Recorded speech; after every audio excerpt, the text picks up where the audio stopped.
Welcome you all for Zillion Learning. Today we are going to see the topic activities of investments. Before that, நம்ம investment என்னன்னு நமக்கு தெரியும். So investment என்னது? So whatever the fund we have, whatever the amount we have, அதை எடுத்துகிட்டு போய் நம்ம என்ன பண்ண போகிறோம் அப்படின்னா ஒரு அசெட்டில் போய் இன்வெஸ்ட் பண்ண போகிறோம். Either fixed assets or current asset invest பண்ணும்போது வி கெட்டிங் அடிஷனல் கெயின். ஓகேவா? இந்த ப்ராசஸ் பேர் தான் என்னது? Investment process, right? ஸோ இப்போ அப்ஜெக்டிவ்ஸ் ஆஃப் இன்வெஸ்ட்மெண்ட் பார்த்தீங்கன்னா இது என்ன மீன் பண்ணுறாங்க அப்படின்னா before doing investment process what are the factors you have to consider. அதாவது இன்வெஸ்ட்மெண்ட் பண்ணுறதுக்கு முன்னாடி என்னென்ன விஷயம்லாம் மைண்டில் ஃபோக்கஸ் பண்ணி ஆகணும், ரைட்டா? ஸோ மோஸ்ட்லி பார்த்தீங்க அப்படின்னா இன்வெஸ்டர்ஸ்லாம் எனக்கு வந்து ரிட்டர்ன் அதிகமாக வேணும்னு எக்ஸ்பெக்ட் பண்ணுவாங்க, ரைட்டா? பட் இது தவிர என்னென்ன ஃபேக்டர்ஸ்லாம் நம்ம பார்க்கணும் அப்படிங்கிறத அந்த சாப்டரில் பார்க்க போகிறோம்.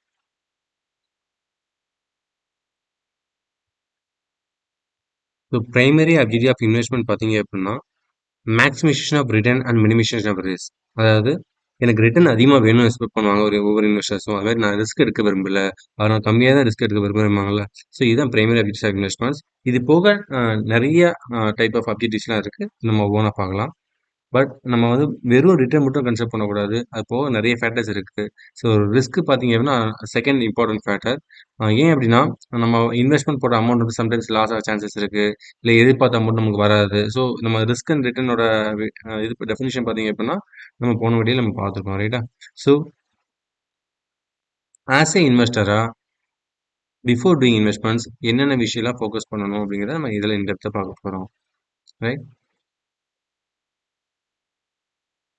ஸோ இதுதான் main objectives of investments. So maximization of return and minimization of risk, hedge against inflation, liquidity and safety, right? So first two ரொம்ப ரொம்ப இம்பார்ட்டன்ட், ரிட்டர்ன் அண்ட் ரிஸ்க் ரொம்ப ரொம்ப இம்பார்ட்டன்ட். இது இப்போ மற்ற விஷயமும் இம்பார்ட்டன்ட் தான். So hedge and liquidity and safety இதெல்லாம் அதர் அப்ஜெக்டிவ்ஸ், ஓகேவா? ஸோ நம்ம ஒன் பை ஒன்னாக பார்க்கலாம். First one maximization of return.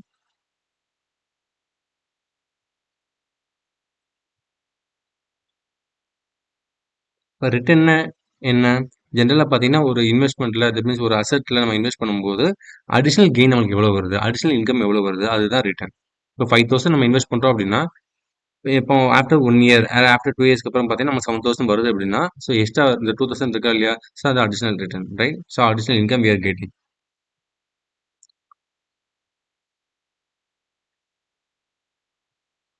Look at the definition. So return பார்த்தீங்க அப்படின்னா it may receive in the form of yield plus the capital appreciation. இப்போ yield அப்படின்னா additional return plus capital appreciation ஒன்றும் கிடையாது. கேபிட்டல்னா initial investment amount, appreciation என்னது? Increase in capital, right?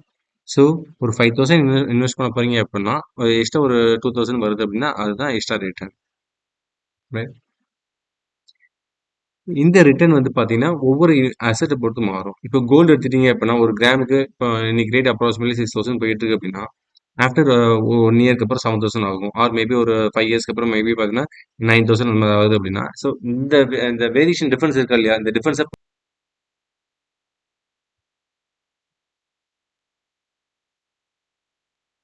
Second factor பார்த்தீங்க அப்படின்னா ரிஸ்க். ரிஸ்க்னா என்னது? அன்சர்டினிட்டி. அன்சர்டினிட்டினா ஒன்றும் கிடையாது. If you can't able to predict future income, ஓகேவா? உங்களுக்கு வந்து ஃபியூச்சரில் இவ்வளோதான் ப்ராஃபிட் வரப்போகுது, இவ்வளோதான் லாஸ் வரப்போகுது, நீங்கள் இன்வெஸ்ட் பண்ணுற அமௌண்ட்டுக்கு இவ்வளோ தான் வரப்போகுது அப்படிங்கிறத நம்ம எக்ஸ்பெக்ட் பண்ணவே முடியாது. ஸோ ப்ரெடிக்ட் பண்ண முடியாத அந்த இன்வெஸ்ட்மெண்ட்லாம் பார்த்தீங்கன்னா we can call the risk is present in particular investments, right? For example அப்போ நீங்கள் ஷேர்ஸ் எடுத்துட்டீங்க அப்படின்னு பார்த்தீங்க அப்படின்னா ஷேர்ஸ் மியூச்சுவல் ஃபண்ட்லாம் பார்த்தீங்க அப்படின்னா இன்னைக்கு நீங்கள் வந்து ஒரு ஒரு 5 லேக்ஸ் இன்வெஸ்ட் பண்ண போறீங்க அப்படின்னா மேபி இந்த மந்த் பார்த்தீங்க அப்படின்னா மேபி 1 மந்த்துக்கு அப்புறம் பார்த்தீங்கன்னா யூ வில் கெட் அரௌண்ட் ஒரு 8,000 உங்களுக்கு வந்து ஒரு ப்ராஃபிட் வரும். ஓகே, செகண்ட் மந்த் பார்த்தீங்கன்னா ஒரு 20,000 ப்ராஃபிட் வரும். தேர்ட் மந்த் பார்த்தீங்கன்னா 5,000 லாஸ் ஆகும். ஃபோர்த் மந்த் பார்த்தீங்கன்னா அகைன் ப்ராஃபிட் வரும். ஸோ நம்ம வந்து யாராலையும் ப்ரெடிக்ட் பண்ணவே முடியாது, ஓகேவா? ஸோ இந்த மாதிரி டைப் ஆஃப் அசட்ஸ் பார்த்தீங்க அப்படின்னா வி கேன் ஈவன் இந்த டைப் ஆஃப் இன்வெஸ்ட்மெண்ட்ல பார்த்தீங்க அப்படின்னா ரிஸ்க் கண்டிப்பாக எப்பவுமே இருக்கும். ஷேர்ஸ் மியூச்சுவல் ஃபண்ட் எப்பவுமே மார்க்கெட் ரிஸ்க் வந்து கண்டிப்பாக இருக்குது, ரைட்? அண்ட் மோஸ்ட்லி பார்த்தீங்கன்னா ஃபிக்ஸட் டெபாசிட் அண்ட் மற்ற bank deposits and post office டெபாசிட்லாம் பார்த்தீங்க அப்படின்னா ரிஸ்க் இல்லைங்கிறாங்க. Obviously is run by the government. இருந்தாலும் பார்த்தீங்க அப்படின்னா என்ன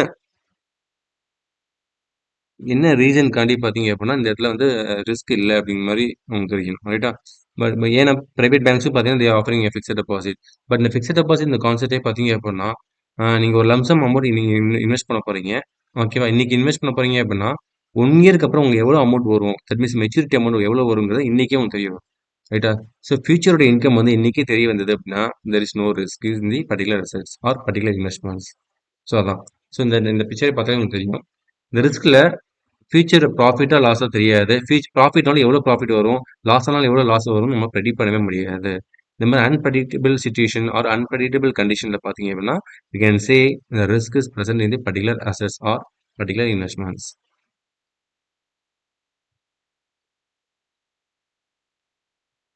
ஓகே. இப்ப எதெல்லாம் நம்ம ரிஸ்க் சொல்றோம் அப்படின்னு தெரியணும். ஓகேவா? இப்ப வந்து நம்ம போட்ட முதலீடு சொல்லுவாங்கல்ல, கேபிட்டல் அமௌண்ட். இப்போ வந்து 1,00,000 இன்வெஸ்ட் பண்ணியிருக்கீங்க அப்படின்னா, இந்த என்டையர் 1,00,000 லாஸ் ஆனாலும் ரிஸ்க் தான். ரைட்? அண்ட் செகண்ட் பாருங்க, delay in repayment of capital. இப்போ நீங்க வந்து ஒரு 1,00,000 கட்டியிருப்பீங்க. அந்த திருப்பி வந்து பார்த்தீங்கன்னா, 1 இயர்க்கு அப்புறம் பார்த்தீங்கன்னா, இந்த இன்ட்ரெஸ்ட்டும் குடுக்கணும். பிளஸ் வந்து உங்களுக்கு கேபிட்டலும் குடுக்கணும். யாரு? பேங்க் இருக்கட்டும், இல்ல பிரைவேட் கம்பெனிஸ்ல போயிட்டு டிபென்ச்சர் இன்வெஸ்ட் பண்றீங்க, இல்ல கவர்ன்மென்ட் பாண்ட்ஸ் இன்வெஸ்ட் பண்றீங்க அப்படின்னா, நீங்க 1,00,000 இன்வெஸ்ட் பண்ணும்போது, திருப்பி அந்த 1,00,000 வந்து பார்த்தீங்க அப்படின்னா, மெச்சூரிட்டி பீரியட் முடியும்போது தரணும். வித் இன்ட்ரெஸ்ட்டோட தரணும். இதே ஏதாவது டைம் பீரியட் கொஞ்சம் டிலே ஆகுது. ஓகேவா? மேபி 1 டேவோ, இல்ல 5 டேஸோ, இல்ல 1 மந்த் டிலே பண்றாங்கன்னா, அப்பயும் நம்ம ரிஸ்க் இருக்குன்னு சொல்லணும். ரைட்டா? ஸோ தேர்ட் ஒன் பார்த்தீங்க அப்படின்னா, நான் பேமெண்ட் ஆஃப் இன்ட்ரெஸ்ட். நீங்க வந்து 1,00,000 நீங்க இன்வெஸ்ட் பண்ணியிருப்பீங்க. ஓகே. அந்த 1,00,000 இன்வெஸ்ட் பண்ணதுக்கு இன்ட்ரெஸ்ட் குடுக்காம விட்டுருப்பாங்க. ரைட்டா? ஸோ அப்படி குடுக்காம விட்டாலும் என்னது? We can call this risk is present. Variability of returns. நம்ம நான் சொன்ன மாரி தான் ஷேர்ஸ். ஓகேவா? இன்னைக்கு ஒரு 5 லேக்ஸ் இன்வெஸ்ட் பண்றீங்க அப்படின்னா, இன்னைக்கு 8,000 கிடைக்கும். மேபி ஒரு நெக்ஸ்ட் மந்த் 10,000 கிடைக்கும். அப்புறம் நம்ம 3,000 லாஸ் ஆகும். இந்த மாதிரி வேரியபிலிட்டி ஆஃப் ரிட்டர்ன் கிடைச்சாலும், இந்த இடத்துல வந்து நம்ம ரிஸ்க் இருக்குன்னு சொல்லணும். ரைட்டா? ஸோ கீழ பாருங்க.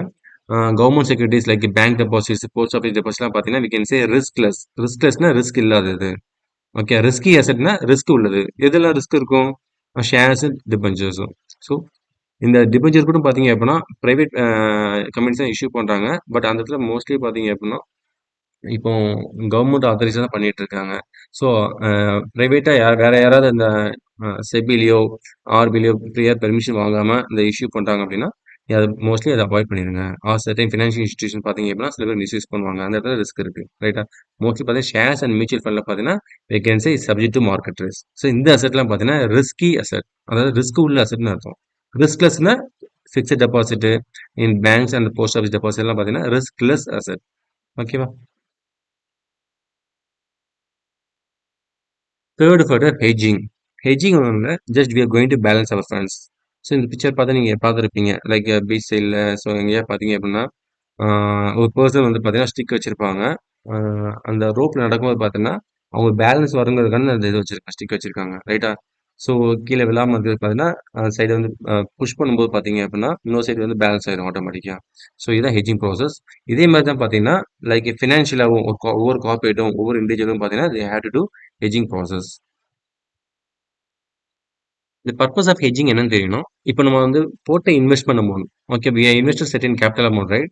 That should not face any loss or we have to reduce the loss. இப்போ 1,00,000 இன்வெஸ்ட் பண்ணியிருக்கோம். மேபி ஒரு 20,000 30,000 maybe chance of loss maybe occur, right? அந்த லாஸை குறைக்கிறதுக்காண்டி பார்த்தீங்கன்னா, we are using hedging process. Hedging process use பண்ணும்போது பார்த்தீங்க அப்படின்னா, ஆல்மோஸ்ட் வி கேன் சே இந்த நோ ப்ராஃபிட் நோ லாஸ் கண்டிஷனில் கொண்டு வந்துடும். ரைட்டா? ஸோ மோஸ்ட்லி பார்த்தீங்கன்னா, ஆ சில இன்வெஸ்டர்ஸ் வந்து ஷேர்ல இன்வெஸ்ட் பண்ணியிருப்பாங்க. ஓகேவா? ஒரு ₹1000 ஒரு ஷேர் வாங்கியிருக்காங்க அப்படிம்பா அந்த டைம்ல பார்த்தீங்கன்னா, 1000 வந்து என்ன ஆகும்? 900, 850, 800 குறைஞ்சிட்டே வருதுன்னா, அந்த டைம்ல பார்த்தீங்கன்னா, தே வில் கோ ஃபார் அந்த ஆப்ஷன்ஸ் ட்ரேடிங். ஆப்ஷன்ஸ் பார்த்தீங்கன்னா, புட் ஆப்ஷன்ஸ் அந்த மாதிரிலாம் இருக்கு. ஸோ அது மாதிரி பண்ணும்போது பார்த்தீங்க அப்படின்னா, they can even share down ஆகும்போது பார்த்தீங்கன்னா, அங்க புட் ஆப்ஷன்ஸ் வாங்குற டைம்ல அதோட மார்ஜின் வந்து கூடிட்டே போகும். ஓகேவா? அண்ட் சம்டைம்ஸ் பார்த்தீங்கன்னா, வி கேன் யூஸ் என்னது? Gold as a hedging process. Gold வந்து பார்த்தீங்கன்னா, இன்கேஸ் எப்பப்பலாம் ஷேர் டவுன் ஆகுதோ, அந்த டைம்ல என்னது? கோல்டு வாங்க இது பண்ணுவாங்க. ஸோ இதில ஃபேஸ் பண்ணக்கூடிய லாஸ் வந்து இங்க கோல்ட்ல வந்து காம்பன்சேட் ஆயிரும். ரைட்? ஸோ இந்த மாரி மெயினா வந்து பார்த்தீங்கன்னா, ஆப்ஷன்ஸ் ட்ரேடிங் நெறைய பேர் பண்ணுவாங்க. பட் ஆப்ஷன்ஸ் ஆக்சுவலி ரிஸ்க் தான். பட் ஜென்ரலா பார்த்தீங்கன்னா, ஷேர்ஸ் வந்து பல்க்கா இன்வெஸ்ட் பண்ணியிருக்காங்க. அ அன்னைக்கு வந்து ஷேர்ஸ் டவுன் ஆயிருக்கு அப்படிங்கிற பட்சத்தில, புட் ஆப்ஷன்ஸ்னா ஒண்ணும் கிடையாது. புட் ஆப்ஷன் ஒண்ணும் இல்ல. ஷேர் கீழ போகும்னு சொல்லி ப்ரெடிக்ட் பண்ணி ஒரு வாங்குவாங்கல்ல, அந்த இதுதான் புட் ஆப்ஷன். அந்த புட் ஆப்ஷன் வந்து நீ கரெக்ட்டா மார்க்கெட் எப்பப்பலாம் டவுன் ஆயிட்டே இருக்கோ, அப்ப உன்னோட மார்ஜின் அமௌண்ட் எவ்வளோ அமௌண்ட் நீங்க ஸ்பெண்ட் பண்ணி வாங்கியிருக்கீங்களோ, 5,000 குடுத்து அந்த புட் ஆப்ஷன் வாங்கியிருக்கீங்க அப்படின்னா, எப்பப்பலாம் ஷேர் பிரைஸ் டவுன் ஆகுதோ, அப்ப வந்து பார்த்தீங்கன்னா 6,000, 7,000 கூடிட்டே போகும். அந்த வேல்யூ கூடிட்டே போகும். பிகாஸ் உங்களோட ப்ரெடிக்ஷன் கரெக்ட்ன்னு அர்த்தம். ரைட்டா? ஸோ அந்த புட் ஆப்ஷன்ஸ்ங்கிறது லைக் இது எல்லாமே derivative market.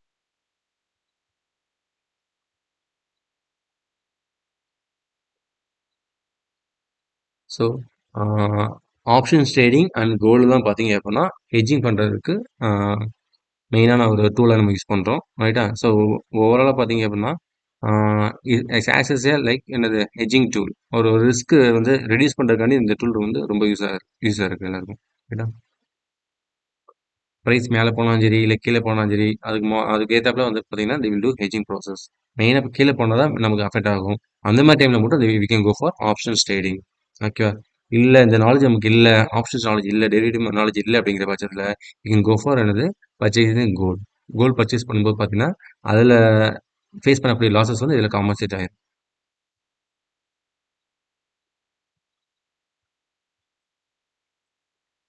Our next topic is liquidity.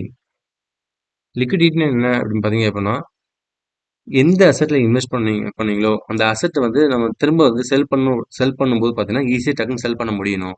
இது ஷார்ட் டியூரேஷனில் செல் பண்ண முடியணும். செல் பண்ண முடியல அப்படின்னா அந்த இடத்துல லிக்விடிட்டி இல்லைன்னு அர்த்தம் ரைட்டா. தட் மீன்ஸ் அமௌண்ட் வந்து லாக் ஆகக்கூடாது. Our amount should not get lock right. இப்போ ஒரு 5 lakhs கொடுத்து ஒரு ஒரு அசெட் வாங்கியிருக்கீங்க, ஒரு கோல்டு வாங்கியிருக்கீங்க. எமர்ஜென்சிக்கு ஏதோ ஒரு ஹாஸ்பிட்டலுக்கு ஒரு ஃபண்டு தேவைப்படுது அப்படின்னா அந்த கோல்டு வந்து நம்மளால விற்க முடியும் கரெக்டா. ஷேர்ஸ் அது மாதிரி தான். ஷேர்ஸ் நீங்கள் இன்வெஸ்ட் பண்ணிக்கிங்கன்னா emergency if you want you can sell. ஓகேவா. ஈவன் டெபாசிட்ஸ் அது மாதிரி தான். பேங்க்ல பார்த்தீங்கன்னா ஃபிக்ஸட் டெபாசிட்டோ ஆர்டியோ போட்டுருக்கீங்க அப்படின்னா அந்த கேஷ்க்கு நீங்கள் திரும்ப வாங்கிக்கலாம் நீங்கள் ரைட்டா. அகைன் லோன் அகைன்ஸ்ட் டெபாசிட் கூட வந்து வாங்கிக்கலாம். ஸோ இதெல்லாம் பார்த்தீங்க அப்படின்னா கரண்ட் அசெட்ஸ் சொல்லலாம். கரண்ட் அசெட்ஸ் பார்த்தீங்க அப்படின்னா ஈஸிலி கன்வெர்ட் இன்டு கேஷ். கேஷை நம்ம நினச்ச நேரத்துக்கு மாற்ற முடியும். எமர்ஜென்சி கேஸில் ஃபண்டு தேவைப்படும் போது இதை கன்வெர்ட் பண்ண முடியும் ரைட்டா. But in certain cases fixed இதெல்லாம் எடுத்துக்கோங்க. Like fixed assets like land பில்டிங்லாம் எடுத்துக்கிட்டீங்க அப்படின்னா இன்னைக்கு ஒரு ஃபண்டு தேவைப்படுதுன்னா உடனே வந்து அமௌண்ட் ரெடி பண்ண முடியாது. Which is hardly convert into cash. Convert பண்ணுறது ரொம்ப கஷ்டமா இருக்கும். ஸோ இதெல்லாம் பார்த்தீங்க அப்படின்னா இந்த மாதிரி கேசஸ்ல வந்து லிக்விடிட்டி ரொம்ப ரொம்ப கம்மியாக இருக்கும். லிக்விடிட்டி வந்து ரொம்ப கம்மியாக இருக்க பட்சத்தில் அந்த மாதிரி இன்வெஸ்ட்மெண்ட் வந்து நம்ம பண்ணவே கூடாது. But I doesn't I mean that நீங்கள் லேண்ட் வாங்க வேணாம், அப்பார்ட்மெண்ட்லாம் வாங்க வேணாம்னு சொல்லலை. உங்களுக்கு தேவையான சஃபிஷியன்ட் ஃபண்ட்ஸ் மீதி இருக்கு, எக்ஸஸாக இருக்கு அப்படின்னா அது வாங்கலாம். ஸோ ஃபண்ட்ஸ் வந்து பார்த்தீங்கன்னா உங்களுக்கு தேவையான ஒரு அன்றாட வாழ்க்கைக்கு என்னென்ன தேவைப்படுதோ அந்த அசஸ்லாம் இருக்கு. Sufficient funds if you have for the daily life இருக்கு அப்படின்னா யூ கேன் கோ ஃபார் என்னது லைக் ஃபிக்ஸட் அசெட்லாம் வாங்கி வைக்கலாம் ரைட்டா. பட் மோஸ்ட்லி கரண்ட் அசெட்ஸ் வந்து ப்ரிஃபர் பண்ணால் லிக்விடிட்டி அதிகமாக இருக்கும். ஸோ த ரிஸ்க் வந்து குறையும் ரைட். ஸோ liquidity definition பாருங்க. It is easily saleable. Okay whatever the அசஸ் you purchase okay that should be sale within short duration. ஒரு few டேஸில் பார்த்தீங்கன்னா டக்குனு செல் பண்ண மாதிரி இருக்கணும். ஃபியூ ஹவர்ஸில் செல் பண்ணுற மாதிரி இருக்கணும் ரைட்டா. சரி பெஸ்ட் எக்ஸாம்பிள் பார்த்தீங்க அப்படின்னா fixed deposit, RD, post office deposit அதெல்லாம் பார்த்தீங்கன்னா ஈஸிலி மார்க்கெட்டபிள். மார்க்கெட்டபிள் அப்படின்னா ஈஸிலி சேலபிள். டக்குன்னு வந்து மார்க்கெட்டில் நம்மளால விற்க முடியும். இந்த லிக்விடிட்டி அதிகமாக இருக்க பட்சத்தில் if liquidity is more risk will be very less. அது ஞாபகம் வச்சுக்கோங்க ஓகேவா. பட் அதே சேம் டைம் லிக்விடிட்டி கம்மியாக இருக்குது அப்படின்னா ரிஸ்க் அதிகமாக இருக்குன்னு அர்த்தம் right. Next one safety. Safety is most important factor. Safety அப்படின்னு எடுத்துக்கிட்டீங்க அப்படின்னா நீங்கள் இன்வெஸ்ட் பண்ண அமௌண்ட் வந்து பார்த்தீங்க அப்படின்னா சம்டைம்ஸ் பிரின்சிபல் அமௌண்ட் சொல்லுவாங்கல்ல. ஸோ இனிஷியலி இன்வெஸ்ட் ஒரு கேபிட்டல் அமௌண்ட் இன்வெஸ்ட் பண்ணியிருப்பீங்க. அந்த அமௌண்ட் வந்து லாஸ் ஆகாமல் இருக்கணும் ரைட்டா. சப்போஸ் நீங்கள் பிரைவேட் கம்பெனிஸில் நீங்கள் டிபெஞ்சர் வாங்கி வச்சிருக்கீங்க. டிபெஞ்சர் வந்து கிட்டத்தட்ட ஃபிக்ஸட் டெபாசிட் கான்செப்ட் மாதிரி தான். லம்சம் அமௌண்ட் போய் இன்வெஸ்ட் பண்ணுவீங்க. பல்க் அமௌண்ட் இன்வெஸ்ட் பண்ணும்போது அவங்களுக்கு வந்து ஒரு ஒரு இன்ட்ரெஸ்ட் வந்து உங்களுக்கு கொடுப்பாங்க ரைட்டா. ஸோ அதுதான் வந்து டிபெஞ்சர். பட் அந்த மாதிரி டிபெஞ்சர் நம்ம பண்ணும்போது என்ன ஆகும் அப்படின்னா சில கம்பெனிஸ் வந்து ப்ராம்ப்டா இன்னைக்கு நீங்கள் இன்வெஸ்ட் பண்ண போறீங்க, இந்த ரேட்ல இன்வெஸ்ட் பண்ண போறீங்கன்னா இசட்டா ஒரு 3 இயர்ஸ்க்கு அப்புறம் 5 இயர்ஸ்க்கு அப்புறம் 10 இயர்ஸ்க்கு அப்புறம் இந்த செட்டில்மெண்ட் அமௌண்ட் வந்து மொத்தமாக கரெக்டாக கொடுத்துருவாங்க ரைட்டா. கேபிட்டல் அமௌண்ட்டும் கொடுத்துருவாங்க ப்ளஸ் இன்ட்ரெஸ்ட் அமௌண்ட்டும் வித்தவுட் எனி டிலே கொடுத்துருவாங்க. பட் இன்கேஸ் அது கொடுக்காம விட்டாங்க அப்படின்னா அது சேஃப்டி இல்லைன்னு அர்த்தம் ரைட். ஈவன் நார்மல் லைஃபே எடுத்துக்கோங்களேன். இப்போ வந்து பார்த்தீங்க அப்படின்னா ஒரு ஃப்ரெண்ட்ஸ் வந்து ஒரு ஒரு ஒரு ஒரு இடத்துல ஒரு 5000 நீங்கள் அவங்க வாங்கிட்டு போயிருக்காங்க. ஓகே 1 இயர்க்கு அப்புறம் தராங்க, 2 இயர்க்கு அப்புறம் தராங்க அப்படின்னு அவங்க ப்ராமிஸ் பண்ணியிருப்பாங்க. மேபி 1 வீக் அப்புறம் தரேன்னு சொல்லி ப்ராமிஸ் பண்ணியிருப்பாங்க. ஸ்டில் அந்த மாதிரி கேஸ் இருந்தால் கூட பார்த்தீங்க அப்படின்னா டிலே ஆகிட்டே போகும். சம்டைம்ஸ் 1 இயர்க்கு அப்புறம் தருவாங்க, இல்லை 2 இயர்ஸ்க்கு அப்புறம் தருவாங்க, இல்லை தராம கூட போவாங்க ரைட்டா. ஸோ இந்த மாதிரி இன்வெஸ்ட்மெண்ட் பார்த்தீங்க அப்படின்னா சம்டைம்ஸ் ஃப்ரெண்ட்னா வித் இன்ட்ரெஸ்டோட தருவாங்க, இல்லை வித்தவுட் இன்ட்ரெஸ்ட் அந்த அமௌண்ட் வந்து லெண்ட் பண்ணுவாங்க நிறைய பேர் ரைட்டா. பட் சம் கேசஸ் பார்த்தீங்க அப்படின்னா கேபிட்டல் அமௌண்ட் திரும்பி முதலீடு அமௌண்ட் வந்து கொடுக்காம விட்டுருவாங்க, இல்லை வட்டி கொடுக்காம விட்டுருவாங்க ரைட்டா. இதெல்லாம் பார்த்தீங்கன்னா சேஃப்டி இன்வெஸ்ட்மெண்ட் கிடையாது. ஸோ டெஃபினிஷன் பாருங்க, safety of an investment implies the certainty of return of capital without loss of money or without loss of time. நம்ம இன்னைக்கு ஒரு ஒரு கேபிட்டல் நம்ம இன்வெஸ்ட் பண்ண போறோம் அப்படின்னா, அந்த மெச்சூரிட்டி பீரியட் முடியும் போது, அதாவது ஆஃப்டர் 1 இயர் 5 இயர் முடியும் போது, நம்ம என்ன கேபிட்டல் இன்வெஸ்ட் பண்ணோமோ, அந்த கேபிட்டலும் நமக்கு வரணும். வித் இன்ட்ரெஸ்ட்டும் வரணும். அதாவது அந்த வட்டியும் வரணும். எப்போ வரணும்னா, அந்த பாண்ட்ல மென்ஷன் பண்ணிருப்பாங்கல்ல மெச்சூரிட்டி பீரியட். ஓகேவா? 5 இயர்ஸ்ன்னு சொல்லி ஒரு டேட் மென்ஷன் பண்ணிருப்பாங்கல்ல. அந்த டேட்ல, அந்த டைம்ல கரெக்ட்டா வந்தாகணும். எந்த மணியும் குறையக்கூடாது. அது மெச்சூரிட்டி அமௌண்ட் என்ன போட்டிருக்காங்களோ அந்த அமௌண்ட் அப்படியே ஆஸ் இட் இஸ் வரணும். டைமும் டிலே ஆகக்கூடாது. ரைட்டா? அப்படி டிலே ஆச்சுன்னா அது வந்து சேஃப்டியான இன்வெஸ்ட்மெண்ட்ஸ்.